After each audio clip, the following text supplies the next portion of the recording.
Red టీవీలో మీ వ్యాపార ప్రకటనల కోసం ఈ నంబర్ ని సంప్రదించండి 6281747728. నమస్తే. ప్రస్తుతం మనతో పాటు సీనియర్ జర్నలిస్ట్ దాము బాలాజీ ఉన్నారు. ఆయనతో మాట్లాడదాం. నమస్తే సార్. సార్ ఈరోజు 3 క్యామియో దర్శి, రామకృష్ణ అలాగే శ్రీ విష్ణు ముగ్గురి కలిపి మూవీ రివ్యూ ఎలా ఉంది సార్? ఓం బూమ్ బుష్. ఓం భీమ్ బుష్ పేరులోనే కొంత ఫన్నీగా ఉంది. సో ఈ సినిమా హైప్ కూడా బాగా క్రియేట్ అయింది ఈ మధ్య. అంటే only no logic only magic అనే క్యాప్షన్తో బాగా చేశారు హైప్ కూడా. సో ఈ సినిమా ఎలా ఉందనేది చూద్దాం. దీంట్లో యాక్టర్స్ శ్రీ విష్ణు, ప్రియదర్శి, రాహుల్ రామకృష్ణ, ఆయేషా ఖాను, ప్రీతి ముకుంద అమ్మాయి మెయిన్ హీరోయిన్, ఆయేషా ఖాన్ కూడా ఇంకొక హీరోయిన్, ఇంకా రచ్చరవి, శ్రీకాంత్ అయ్యర్ వీళ్ళు ప్రధానంగా ఉన్నారు. ఈ ముగ్గురితో పాటు రచ్చరవికి కూడా చాలా ఇంపార్టెన్స్ దీంట్లో ఉంది. ఇక క్రూకి వచ్చేసరికి శ్రీహర్ష కొనుగుంటి ఆయన డైరెక్టరు, తర్వాత Sunil Bolusu producer, Sunny M R music చేశాడు, రాజు తోట మన అర్జున్ రెడ్డి కెమెరామ్యాన్, దీని కెమెరామ్యాన్ అనమాట. సో ఇక కథ విషయానికి వస్తే క్రిష్, వినయ్, మాధవన్ మ్యాడీ అంటారు. సో వీళ్ళ ముగ్గురు కూడా లెగసీ యూనివర్సిటీలో పిహెచ్డి స్టూడెంట్స్, పిహెచ్డి చేస్తుంటారు. బట్ వీళ్ళ ముగ్గురు కూడా ఒక అల్లరి బ్యాచ్. సో ఈ అల్లరిని భరించలేకుండా వీళ్ళ గైడ్ మన శ్రీకాంత్ అయ్యర్ ఆ క్యారెక్టర్ చేశాడు. త్వరగా పిహెచ్డి ఇచ్చేసి పంపించేస్తాడు. మామూలుగా అయితే 4-5 ఏళ్ళు చేస్తుంటారు పిహెచ్డీని. సో వీళ్ళ బాధ భరించలేక ఇక్కడ ఉంటే యూనివర్సిటీని చెడిపేస్తారు వీళ్ళని చెప్పి త్వరగా ఇచ్చి తరిమేస్తారు. వీళ్ళల్లో మెయిన్గా ఈ క్రిష్ అంటే మన శ్రీ విష్ణు అనమాట. సో క్రిష్కి కానీ వీళ్ళకి కానీ ఏముంటుందంటే ఈజీ మనీ ఎలా సంపాదించాలి అనేది వీళ్ళ గోలు. సో ఈ క్రమంలో వాళ్ళు వెళ్తున్నప్పుడు వాళ్ళు భైరవ కోన అనే ఒక ఊరికి వస్తారు. అక్కడ ఒకరు పరిచయం అవుతారు వాళ్ళకి. దాంతో అక్కడ వాళ్ళు A to Z సర్వీస్ అని ఒకటి ఓపెన్ చేసి ఊర్లో మేము అన్ని రకాలు చేస్తాము, మేము సైంటిస్టులము అన్నట్టుగా బిల్డప్ ఇస్తూ ఉంటారు. అక్కడ కూడా గొడవలు అయిపోతాయి వీళ్ళతో. దాంతో వీళ్ళకి సైంటిస్టులు కాదు పాడు కాదు అన్నట్టుగా ప్రెసిడెంట్ ఏం చేస్తాడంటే, సరే వీళ్ళని వదిలించుకోవాలంటే ఒకటే మార్గం అని అక్కడ సంపంగి మహల్ అని ఉంటుంది. అందులో సంపంగి అనే ఒక దెయ్యం ఉంటుంది అన్నమాట.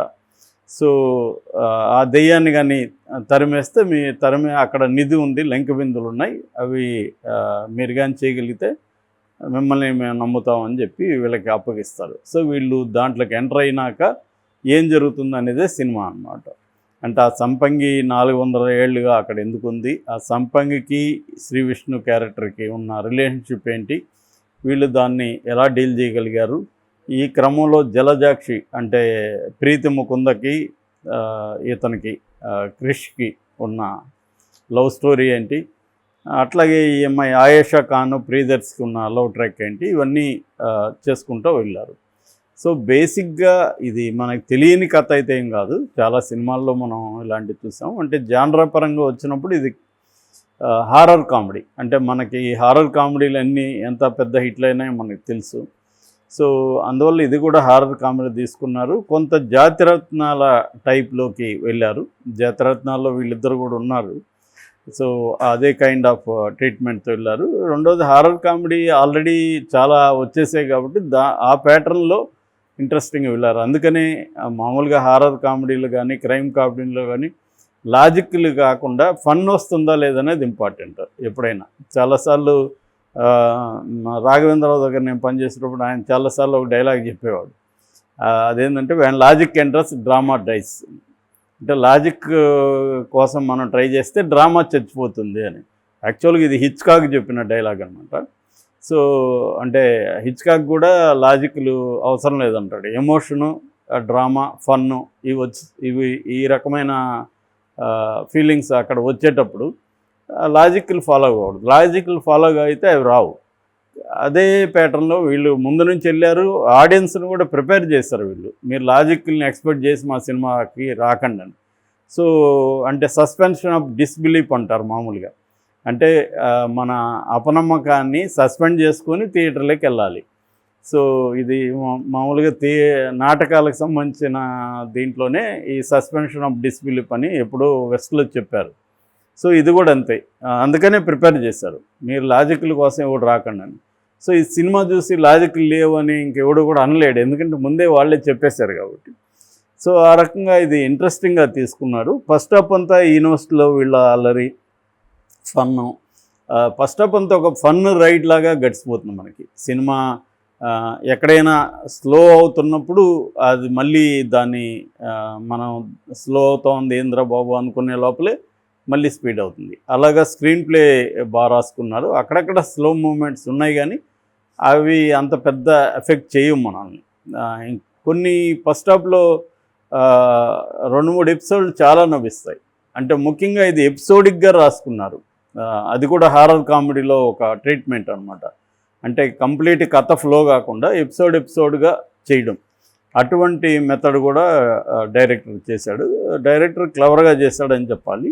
సో దాని తర్వాత సెకండ్ హాఫ్కి వచ్చేసరికి కొంత ఎమోషను అవన్నీ కూడా తీసుకున్నాడు. అట్లాగే ఫన్ అయితే మిస్ కాల, అదే బలం దీంట్లో. Climax very interesting climax. So ఇది బేసిక్గా దీంట్లో. ప్లస్కి వచ్చేసరికి కామెడీకి నెంబర్ 1 అని చెప్పచ్చు. రెండవది ఈ ముగ్గురు ప్లస్ రచ్చరవి, ఈ నలుగురు పెర్ఫార్మెన్స్. వీళ్ళు నలుగురు పెర్ఫార్మెన్స్ లేకపోతే సినిమా లేదు. అంటే కామెడీ రావాలంటే మెయిన్గా ఇలాంటి సిచ్యువేషనల్ కామెడీ, ఎపిసోడిక్ కామెడీ రావాలంటే ఆర్టిస్టులు చాలా ఇంపార్టెంట్, వాళ్ళ పెర్ఫార్మెన్స్ నుంచి తీసుకుంటాం. అట్లాగే హారర్ కామెడీకి మ్యూజిక్ చాలా ఇంపార్టెంట్, ముఖ్యంగా background score very very important. అంటే ఎక్కడ భయపెట్టాలి, ఎక్కడ ఫన్ తీసుకురావాలి, చిన్న న్యూయాన్సెస్ తెలియాలి మ్యూజిక్ డైరెక్టర్కి. తను ఈ సన్నీ అమ్మ చాలా బాగా చేశాడు, చాలా పెద్ద సెట్ అని చెప్పాలి మనకి. క్లైమాక్స్ కూడా దీంట్లో హైలైట్. అట్లా కెమెరా వర్క్ కూడా రాజు తోట చాలా బాగా చేశాడు. ఇంకొక విషయం చెప్పుకోవాల్సింది సెట్స్, మహల్ సెట్ కానీ దాని లోపల ఉన్న ప్రాపర్టీస్ కానీ అవన్నీ కూడా ఆర్ట్ వర్క్ చాలా బాగుంది.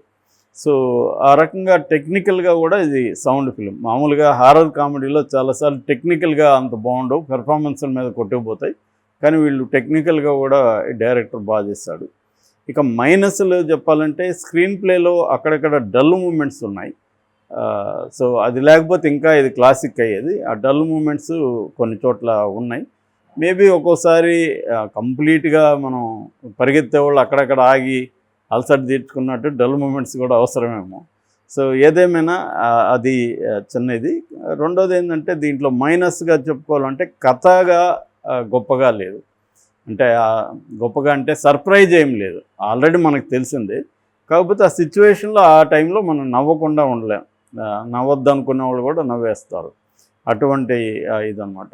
అంటే మామూలుగా కామెడీస్లో ఏంటంటే ఒకటి సర్ప్రైజ్ కామెడీ ఉంటుంది, ఒకటి తెలిసినా కూడా నవ్వు రావడం ఉంటుంది. ఆ సన్నివేశం మనకు తెలుసు కానీ నవ్వు వస్తుంది. సర్ప్రైజ్ ఏమో మనం ఒక షాక్ అవుతూ నవ్వుతుంటాం, అంటే ఇలా జరిగిందా, ఇదా ట్విస్ట్ ఇక్కడ అని. సో దీంట్లో 2 రకాలు కూడా ఉన్నాయి, అక్కడ సర్ప్రైజెస్ ఉన్నాయి, రెండోది మనకు తెలిసినా కూడా ప్రెడిక్టబిలిటీ ఉన్నా కూడా వాళ్ళ పర్ఫార్మెన్స్ ఆ సిచ్యువేషన్ చూసి మనం నవ్వుతాం.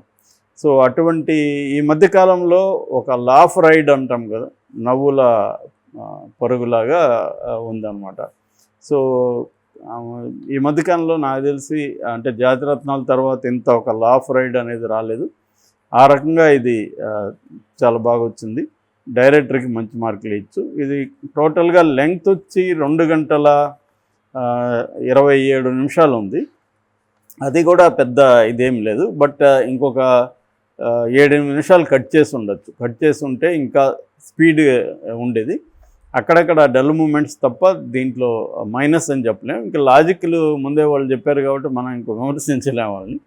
లాజిక్లు లేవు నిజానికి, బట్ ఓవరాల్గా లాజికల్గా కూడా కన్స్ట్రక్ట్ చేశారు. మరీ పిచ్చిగా లేదు, అంటే లాజికల్ లేవన్నారు కాబట్టి పిచ్చిగా చేయలేదు. సినిమాకి ఏ కైండ్ ఆఫ్ లాజికల్ ఇది ఉండాలో అవన్నీ పెట్టారు. చాలా ఇంట్రెస్టింగ్ ఉంది, ఖచ్చితంగా చూడాల్సిన సినిమా. ఎవరు కూడా చూసి డిసప్పాయింట్ అయితే అవ్వరు. ముఖ్యంగా పెర్ఫార్మెన్స్ శ్రీ విష్ణు కూడా చాలా బాగా చేస్తాడు. మామూలుగా శ్రీ విష్ణు కొద్దిగా అండర్ ప్లే చేస్తూ ఉంటాడు, అటువంటిది దీంట్లో చాలా బాగా చేస్తాడు శ్రీ విష్ణు. అంటే అతను ఎవాల్వ్ అవుతున్నాడు బాగా, మనకి సినిమాకి ఎవాల్వ్ అవుతూ వస్తున్నాడు శ్రీ విష్ణు. దీంట్లో ఖచ్చితంగా బాగా చేస్తాడు. ఒక డిఫరెంట్ జానర్లో ముగ్గురు ప్లస్ రచ్చరవి ఈ నలుగురు కలిసి మనల్ని ఇది చేశారు.